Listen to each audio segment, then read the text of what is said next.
What's going on, guys? Money Webby here with some daily fantasy baseball action.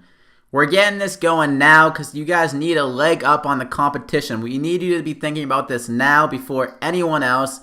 So I'm going to be doing a video series on different strategies that you guys need to know with this upcoming year. And today I'll be introducing the basics of your DraftKings lineup, your scoring for it, and how to go about picking your pitchers, which is the most important part of your DraftKings lineup. Get you the most points. You need those points. So leave a like if you guys are excited for this upcoming year. Subscribe for daily content, daily tips for each sport. I do basketball, baseball, football, and I also do some year-long stuff. So be on the lookout for that and comment any questions you have on DFS baseball. And you can follow me at MoneyWebby for more tips and advice. So let's get into it. For your DraftKings lineup, you have 10 spots to fill. You have your 2 pitchers, your catcher, first baseman, second baseman, third baseman, shortstop, and 3 outfielders. With a $50,000 budget, meaning you have $5,000 per player. But the higher salary guys are always going to be your pitchers as they get you the most points. And a common concept used in DFS baseball is your stacking, meaning you have more than one hitter from the same team. So if you have the 2 to 5 hitter on the Red Sox, that would be a stack. And DraftKings puts a little bit of a handicap on that with you not allowing to have more than 5 hitters from the same team.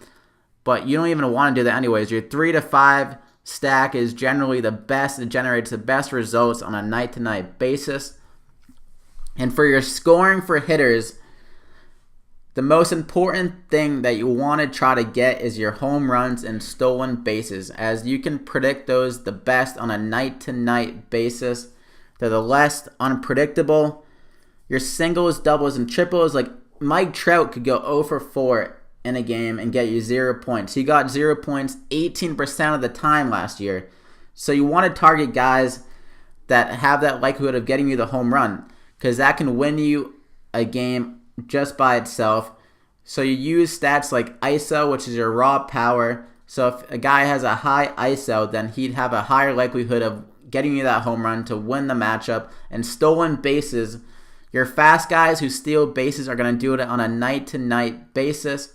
They're not going to take the night off and just like walk around the bases. They're going to run and steal. And for your pitchers, you want to get your strikeouts and your wins. A guy with a high strikeout rate is generally going to throw his strikeouts. He's not going to forget how to strike someone out. So that's the best floor you can get for your points. And for wins, you need to look at a guy's likelihood of winning the game. You're not going to target someone that's playing the best team in the league that's pitching for the worst team in the league, because he won't get you that win. That's a crucial 4 points that you need to have in your score. When constructing your roster, you want to act like you're building a house here. You want to start with that foundation, which is going to be your pitchers. So you want to find the safest pitcher on any given night and insert him in your lineup, as even if he's not a good value, you want to pay up for these guys, as they're going to give you that baseline and that floor for you to go and win the games. You take your risk on your hitters.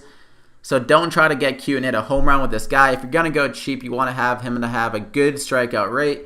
In the first spot to go when figuring out what pitchers you want for that given night, you want to look at Vegas. These guys are paid millions of dollars to find out the over-under, the money line, the spread, and what they're expecting for any given game. So if there's a low over-under for total runs, that means it's good for the pitcher, as they're not expecting that many runs in the game.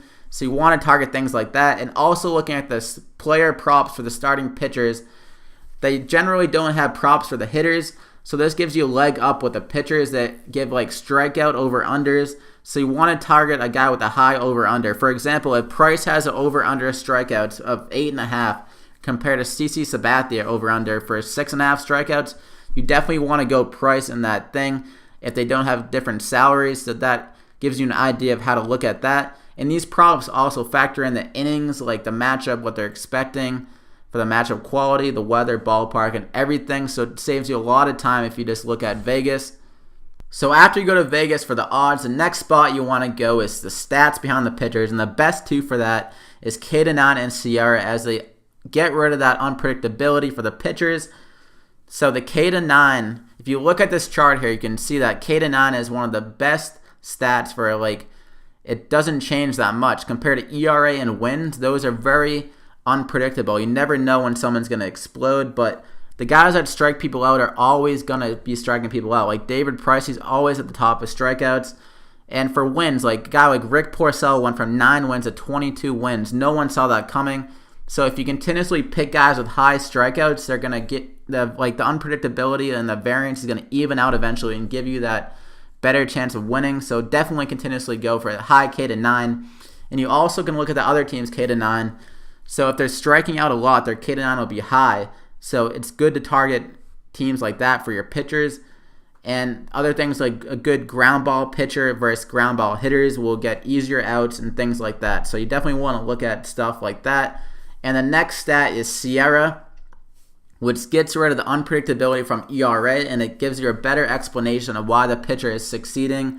And like the strikeouts are very important in SIERA, which is because if a guy is striking someone out, he's doing the best he can. He's eliminating the unpredictability from the fielders, like dropping a fly ball or making a bad play on the ball.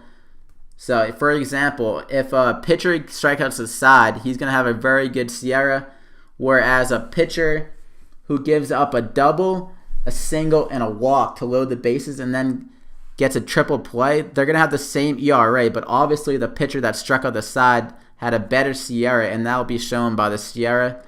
So to take advantage of the SIERA stat, you can compare the ERA to the SIERAs to find value for the pitchers. So if they have a high ERA at that moment, but their SIERA is lower than that, or a low SIERA, you can look at the chart, that's what shows what is a good SIERA or not. So compared to other pitchers, if he has a high ERA and a low SIERA, that's a great time to buy that pitcher and put him in your lineup, as the variance will even out eventually. So you definitely want to target pitchers like that. And if they have a low ERA but their SIERA is high, that means they're overpriced. So you definitely don't want to go after those guys. And if you go to Fangraphs.com, that will give you all of these stats. So it saves a lot of time. So that's going to do it for this video, guys. In the next video, I'll be covering how to go about picking your hitters to fill out your lineups. So leave a like if you guys enjoyed this daily fantasy baseball strategy content. Subscribe if you didn't already for the best fantasy advice for all the sports, baseball, basketball, football, you name it, I'll do it. Comment any questions you might have on this video or anything you'd like to see in the next strategy video. So we'll see you next time, guys. Peace.